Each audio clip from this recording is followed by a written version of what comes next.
श्रीमद् भागवत महापुराण। यह बात तो हम सबको पता ही है कि श्रीमद् भागवत महापुराण सारे वेदों का सार है। सर्व वेदांत सारम ही श्री भागवतम विद्यसे तदृशा अमृत तस्य नान्यत्र स्यादृति क्वचित।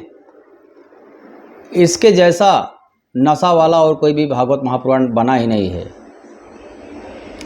तो श्रीमद् भागवत महापुराण के द्वितीय अध्याय में हम लोग हैं। यहाँ पर उद्धव जी द्वारा विदुर जी से कुछ वार्तालाप हुआ है और यह वार्तालाप इतना महत्वपूर्ण है मानो यह भगवान श्री कृष्ण के गुप्त रहस्यों के बारे में बताता है। इसलिए यह वार्तालाप बहुत ही महत्वपूर्ण हो जाता है। हम सबको जानना चाहिए कि उद्धव जी के बारे में हम सब जानते ही हैं कि उद्धव जी देवताओं के गुरु बृहस्पति जी के परम शिष्य थे। तो उद्धव जी को शिक्षा दीक्षा बृहस्पति देव ने दिया था। अब हम लोग यह समझ सकते हैं कि कितनी ऊंची स्थिति, ज्ञान की स्थिति उद्धव जी की होगी।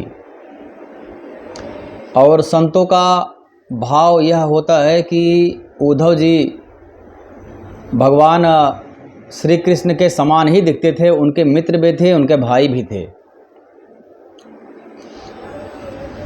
जैसा हाव भाव था भगवान श्री कृष्ण का वैसा उद्धव जी का भी था। रंग भी वैसा ही था, सांवला, लंबाई चौड़ाई, हाथ बनावट, सब कुछ। देखने में कभी कभी तो भ्रांति भी हो सकती है कि यदि पीछे से देखा जाए तो भगवान श्री कृष्ण है कि उद्धव जी है। इतनी समानता थी। शायद इसीलिए भगवान श्री कृष्ण ने उद्धव जी को वृंदावन धाम में भेजा था। भगवान श्री कृष्ण ने उद्धव जी को वृंदावन धाम में भेजे कि जाओ, जो ज्ञान आपके पास है जाओ अपने ज्ञान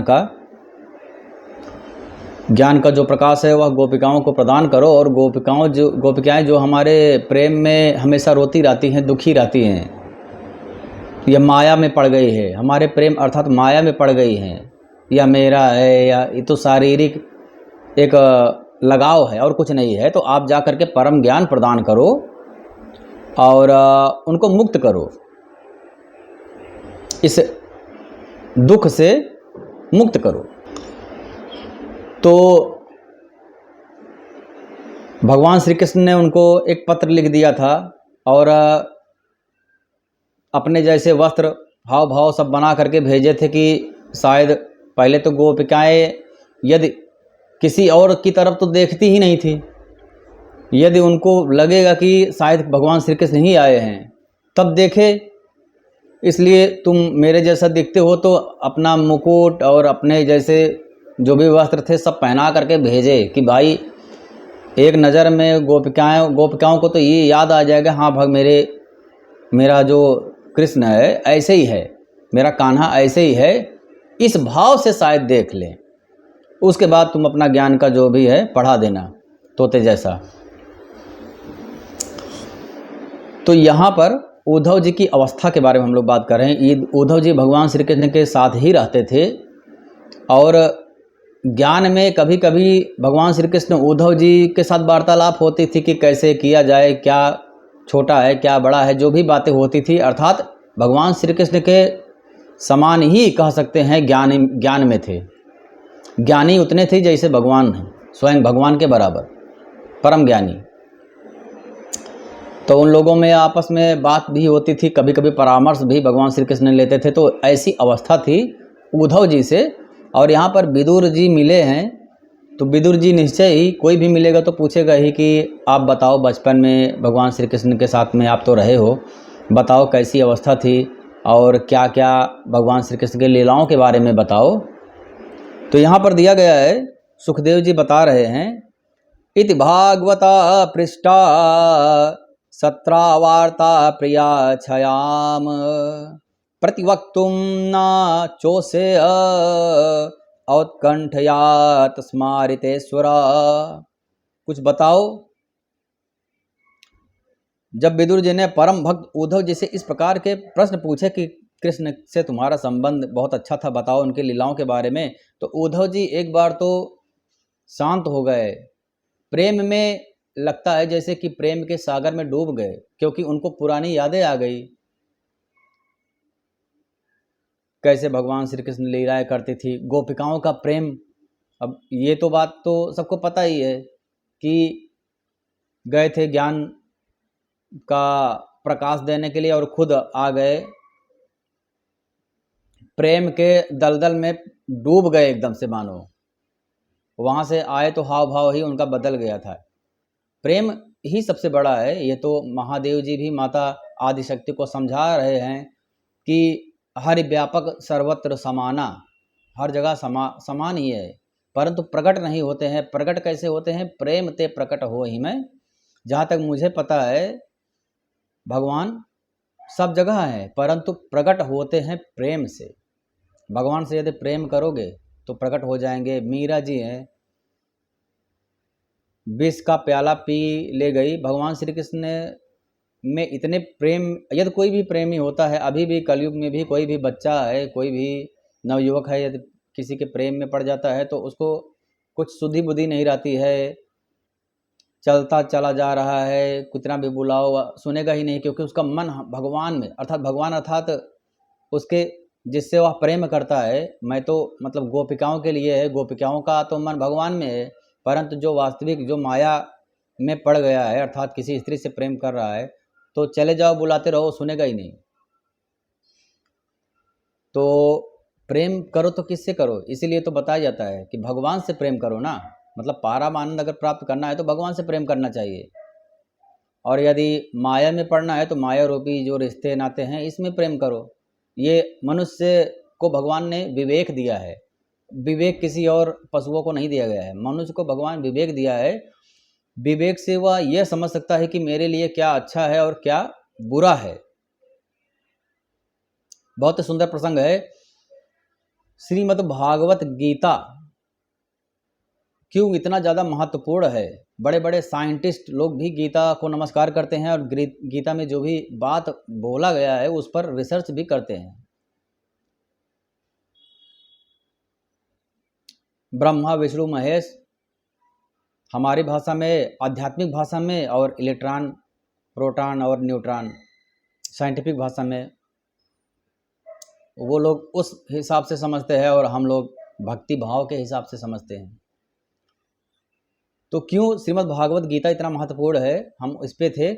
भगवान, अब देखा जाता है कि बहुत बड़े बड़े संत महात्मा बहुत ही सुंदर उदाहरण देते हैं कि जैसे हमको अभी जितने भी पशु पक्षी है उनको तो भोग योनि है, उनको तो भोगने के लिए यहाँ पर भेजा गया है, परंतु मनुष्य को भोगने के लिए नहीं भेजा गया है। अक्सर बहुत सारे लोगों का प्रश्न भी रहता है कि सब कुछ परम ब्रह्म परमात्मा की इच्छा से चल रहा है, उनकी बिना इच्छा के एक पत्ता नहीं हिलता है। बहुत लोगों का, बड़े बुद्धिमान लोगों का यह प्रश्न रहता है, जो डॉक्टर है, जो इंजीनियर है, जो साइंटिस्ट है, जो अपने आप को एकदम मतलब बुद्धिमान समझता है, मैं किसी से कम नहीं हूँ, मुझे सब कुछ आता है, हाइड्रोजन, हीलियम, लीनियम, प्रोटॉन, कार्बन, बोरान, ऑक्सीजन, सब केमिकल रिएक्शन आता है, बहुत बड़े बड़े A+B² A²B² +2AB जो भी आता है, मतलब ज्ञान नहीं है। ये कौन सा ज्ञान है? हमको पता है। ज्ञान का एक जब चढ़ जाता है सर पे अहंकार, तो वह मैं बहुत ज्ञानी हूँ, मैं बहुत ज्ञानी हूँ, यही मस्तिष्क में उसके गूंजता रहता है, मेरे जैसा कोई ज्ञानी है ही नहीं, यह मस्तिष्क में आ जाता है। अच्छा, इसमें एक बात और है कि किसी ज्ञानी को यह भान होता है मैं बहुत ज्ञानी हूँ, और उसके अंदर अहंकार कब प्रवेश कर जाता है इस बात का उसको पता भी नहीं लगता है कि कब उसके अंदर अहंकार आ गया है, कब वह बड़ों का सम्मान करना भूल गया है, कब वह अपने पिताजी का सम्मान करना भूल गया है। तो जब उसके पिताजी ने सोचा कि ये बड़ा हो गया है, श्वेत केतु के पिताजी ने सोचा कि ये बड़ा हो गया है, अब इसको भेज दिया जाए दीक्षा के लिए, तो वह गया गुरुजी के पास और दीक्षा ग्रहण करके आया वापस। तो उसके मन में एक अहंकार आ गया कि मैं बहुत बड़ा ज्ञानी हूँ, मैं तो चारों वेदों का ज्ञाता हो गया हूँ, अब मेरे बराबर ये सब मेरे पिताजी और पिताजी के साथ में जितने लोग बैठे हुए हैं सभासद लोग, ये सब मेरे बराबर ज्ञान में नहीं है, इसलिए मुझे किसी को नमस्कार नहीं करना चाहिए। तो श्वेत केतु ने अपने पिता उत्तालक अपने पिता उत्तालक को भी नमस्कार नहीं किया। तो बाद में पिता उत्तालक समझ गए कि लगता है इसको ज्ञान का अहंकार हो गया है।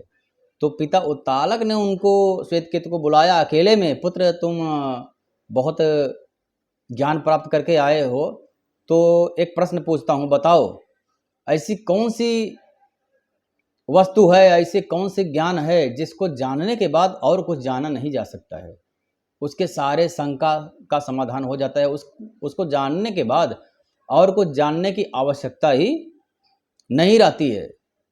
तब वह शंका में पड़ गया, अरे गुरुजी ने मेरे इस तरीके का कुछ तो बताया ही नहीं है, ऐसा ज्ञान तो दिया ही नहीं है। हाथ जोड़ के बोला, पिताजी यह ज्ञान तो मुझे नहीं है, कृपा करके आप ही बताओ। तो उत्तालक ने ही, पिताजी ने ही बताया अपने पुत्र श्वेतकेतु को कि जैसे अंगूठी है, सोने की अंगूठी है, सोने का क्या बोलते हैं मंगलसूत्र है, सोने का कान में पहनने वाला, नाक में पहनने वाला, जितने भी आभूषण है सोने का, अलग अलग आभूषण है। परंतु यदि हम सोने को जान लेते हैं, सोना क्या है, तो हमको अलग अलग वस्तुओं को जानने की आवश्यकता नहीं होती है, क्योंकि सोना ही सब है। फिर पुत्र की जिज्ञासा और बढ़ गई कि हाँ पिताजी आप सही बोल रहे हैं, परंतु मैं अच्छे से नहीं समझ पा रहा हूं, कुछ और उदाहरण दे करके आप बताइए। तो पिताजी ने फिर दूसरा उदाहरण दिया, जैसे मिट्टी का एक ग्लास बना लो, मिट्टी का बर्तन बना लो, मिट्टी के घड़े बना लो, अनेक वस्तुएं मिट्टी का बना लो। यदि आपको मिट्टी का ज्ञान हो गया तो अलग अलग वस्तुओं का ज्ञान करने की आवश्यकता नहीं है, वो भी मिट्टी ही है। उसी प्रकार से तो अंत में बहुत सारा वार्तालाप हुआ, और उसका जो पुत्र का भाव, यहाँ पर मुख्य बात यहाँ पर ये है कि पुत्र का अहंकार जो ज्ञान की वजह से उसके सर पे चढ़ गया था वह उतर गया, इतना ही बात है। सभय पुंसाम परो धर्म यतो भक्ति रधोच्छजे, सारे प्राणियों का, जीवों का एकमात्र धर्म बताया गया है श्रीमद् भागवत महापुराण में, भक्ति। यदि हमको झूठ बोलने से भक्ति मिल रहा है तो वह झूठ सारे सच्चाइयों से ऊपर है। यदि हमको किसी को पीटने से भक्ति मिल रहा है भगवान के प्रति, तो वह पीटना धर्म माना जाएगा। उसको इस प्रकार से समझ सकते हैं जैसे कि अर्जुन ने बहुत सारे महारथियों को, हजारों करोड़ों सैनिकों को मारा, परंतु पाप नहीं लगा, वह भक्ति में ही सब चला गया, सब जीरो हो गया, पाप और पुण्य से परे हो गया। वैसे ही यह समझना चाहिए, जो भी कार्य करो यदि उसको भगवान को समर्पित कर रहे हो तो वह एक प्रकार का भक्ति हो गया। फिर वहां पर ये बात ही नहीं आता है झूठ, सच्चाई, चोरी, कुछ भी नहीं। जो भी बोलना है बोलो, परंतु उससे उसका भाव भक्ति ही होना चाहिए। श्रवणम कीर्तन